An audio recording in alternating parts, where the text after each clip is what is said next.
el del Sonar Global. Lo escuchas en el 105.3 y sonarfm.cl.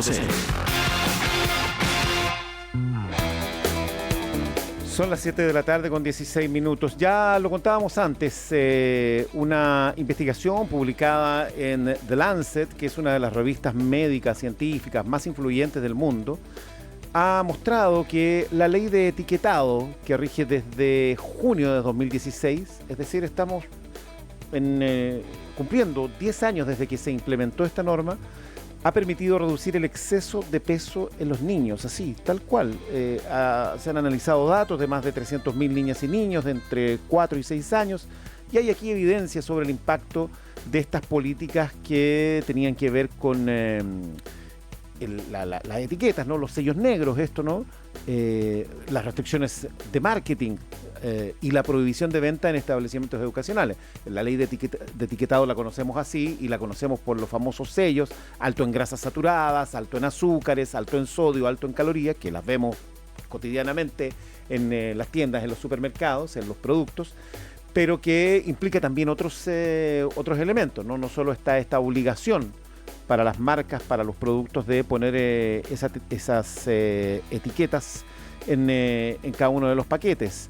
Tiene también algunos otros elementos que tienen que ver con las ventas de estos productos. Y en estos 10 años lo que ha ocurrido es que, bueno, los efectos que sabemos han sido favorables, positivos, han sido demostrados a través de un estudio del que queremos tener más detalles, por supuesto. ¿Cómo es que se llega a esta conclusión? Está en la línea telefónica el académico de Economía de la Escuela de Negocios de la Universidad Adolfo Ibáñez, que lideró esta investigación. Guillermo Paraje, ¿qué tal? ¿Cómo estás? Buenas tardes. Hola, Pablo, ¿cómo estás? Muy bien, muy bien. Yo estaba contando un poco el contexto, ¿no? de esta ley de etiquetado que todos conocemos, ¿no? Ha sido importante y todos tenemos una como idea, ¿no? De que ha sido una ley positiva, favorable, pero ustedes han llegado a determinar, digamos, con datos científicos, con un estudio, el efecto que esto ha tenido en los niños. ¿Cómo se llega a esa conclusión? Bueno, nosotros trabajamos con bases de la JUNAEV en niños, para niños de pre-kinder, kinder y primero básico, es decir, 4, 5 y 6 años, escuelas públicas y privadas subvencionadas. Una vez al año se hace un estudio, se los pesa, se los mide a los niños, además se recopila información de su entorno. Con otra base nosotros logramos determinar, por ejemplo, la educación de la madre, el peso al nacer de ese niño, la edad de la madre al momento en que ese niño nació, la zona en donde viven, urbana, rural. Con todas esas variables, básicamente, logramos aislar el efecto que tuvo la primera fase de la ley de etiquetado, es decir, la que estuvo vigente desde junio del 2016 a junio del 2018. Ya. Y esa, digamos, ¿qué pasó después de esa primera fase? ¿Cuáles son los cambios fundamentales? No, bueno, después de la primera fase lo que hubo fue un descenso en los umbrales críticos. Entonces, en la primera fase, para tener sellos, había que tener una cierta cantidad de, claro, por ejemplo, gramos de azúcar. Exacto, por cada 100 miligramos, y eso después se fue bajando. Es decir, que la ley se fue haciendo más estricta. Más estricta, claro. Exacto. Y entonces este análisis es con la primera etapa, digamos, con la que era menos estricta, por lo tanto. Con la menos estricta, exactamente. Ya, okay. Y con la menos estricta... No tuvimos... Sí. Hay buenos resultados, digamos, que muestran una relación entre ambas cosas, ¿no? Exactamente. No solamente los resultados se vieron en la fase menos estricta, sino que se vieron muy rápidamente. Nosotros detectamos que dentro de los primeros 6 meses ya había reducciones en el exceso de peso de niños de estas edades. Es interesante eso, porque podríamos pensar entonces, y quisiéramos pensar, ¿no? Positivamente, que con las indicaciones posteriores, ¿no? O con las exigencias posteriores de la ley, esto tendría que, bueno, aumentar, mejorar, no lo sé. obviamente puede haber otras variables también que ahí inciden, ¿no? Sí, a ver, nosotros no podemos asegurar eso Por porque cierto, no tuvimos por acceso cierto. a esos datos, Claro.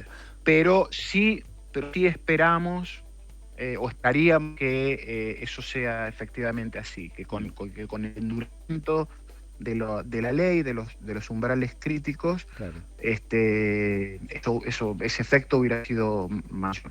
Sí, sí, bueno, te lo pregunto porque evidentemente, claro, hay que juntar los datos, hay que hacer el análisis respectivo como ustedes lo hicieron, con la rigurosidad que eso requiere, por eso también tiene digamos, esta publicación, pero quiero decir, tú hablabas de otros elementos que también son importantes, ¿no?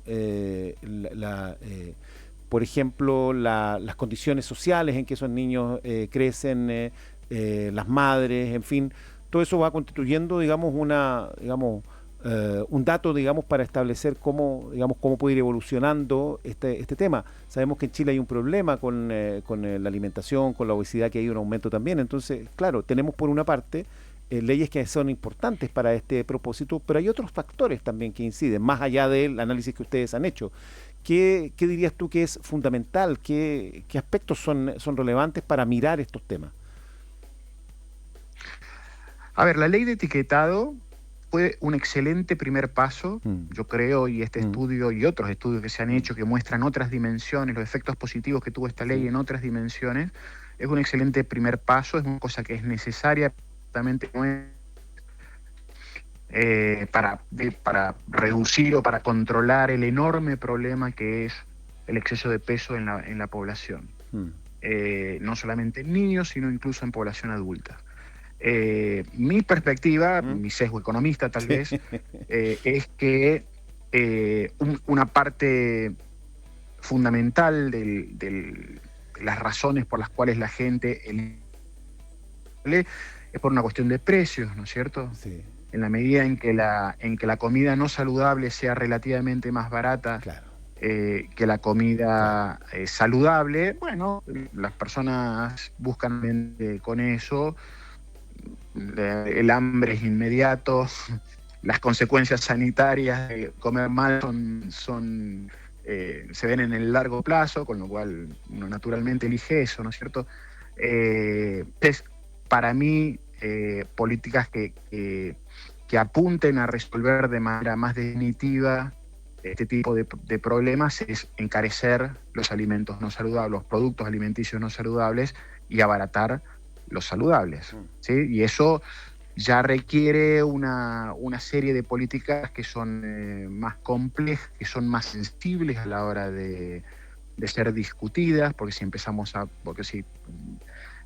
discutir sobre, por ejemplo, impuestos a alimentos o a productos alimenticios no saludables, es complejo, requiere de un tiempo y de un acuerdo político que a veces no está, y por el otro lado también políticas de oferta que hagan que los alimentos saludables estén más disponibles y sean más baratos, también requiere de una discusión mayor, discusión que yo creo que es urgente dar en el país. Pero bueno, hay que atreverse a eso.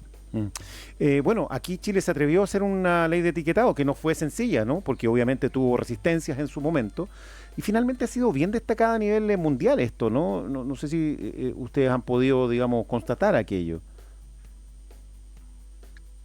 Sí, totalmente. Hay países que han copiado la ley, han copiado el modelo chileno. En la región Argentina, Uruguay, Perú, Colombia, México, se está discutiendo en otros parlamentos. Canadá tiene una versión de la ley chilena, Brasil tiene también una cosa similar a la ley chilena, en Europa hay un par de países que también la copiaron. Se está discutiendo en otros lugares también. Es un modelo que se mira con mucha curiosidad, con mucho interés, y yo creo que los resultados de estos que presentamos ojalá contribuyan a ayudar a que se implementen en otros lugares. Volviendo al tema del estudio, tú señalabas que hicieron algunas, digamos, análisis que tienen que ver con los niveles educacionales de las madres de estos niños que analizaron los cambios en sus pesos, ¿no? ¿Qué dice el estudio respecto, no sé si tiene alguna, digamos, consideración respecto de que esto puede tener más efecto en determinados determinados sectores sociales, socioeconómicos? ¿Es así? ¿Hay una variable ahí relevante?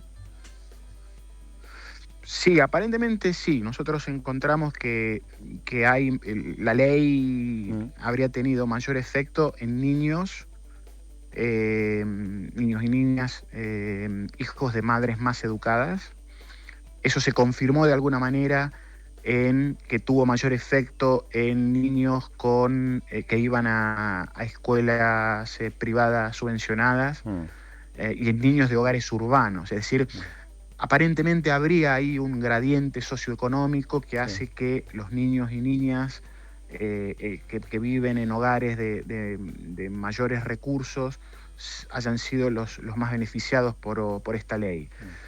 No tenemos una explicación, el estudio no aporta una explicación sobre esto porque no tenemos variables para testear las hipótesis que podríamos haber tenido. Sí. Podemos dar algunas hipótesis, pero son hipótesis, claro, no podemos asegurar nada. Ahora, sobre la importancia de esto, porque finalmente, no sé, me imagino que hay varios estudios sobre el impacto de políticas públicas en la alimentación de las personas, en la salud de las personas. Por cierto que las hay, ¿no? Pero obviamente estos son objetivos que se persiguen en muchas partes y son preocupaciones que tienen que ver con la realidad de muchos países. Y eso, bueno, pone a Chile en un punto interesante y por algo también lo publica la revista The Lancet. ¿Qué importancia le das tú a eso? No, a ver, el lugar de la publicación yo creo que es inmejorable. No hay revistas que son similares, que de muy alto nivel, de alta calidad, pero mejor que eso, la verdad, no, a mí no se me ocurre ninguna. Entonces es ciertamente una vidriera que pone a estos resultados, que pone, ¿no?, en la vidriera políticas en este sentido. Ahora, vuelvo a repetir, esta es una política. Esto tiene que ver con el etiquetado de los alimentos, con la información que se le da a los consumidores y con restricciones que estos productos tienen a la hora de publicitarse o venderse en entornos escolares. Claro. El efecto que tuvo no es solo sobre los consumidores, también fue sobre los productores.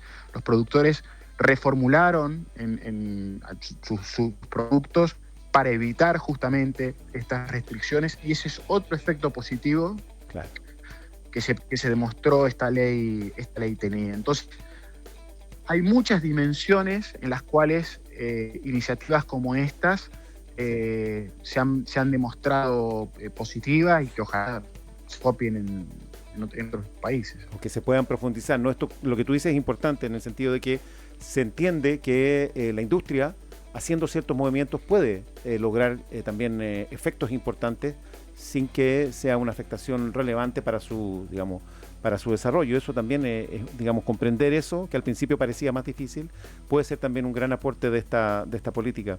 Guillermo Paraje, te damos las gracias por conversar con nosotros y felicitaciones por el estudio y por la investigación. Muchas gracias y quedo a disposición de ustedes. Muy bien. Son las 7:30.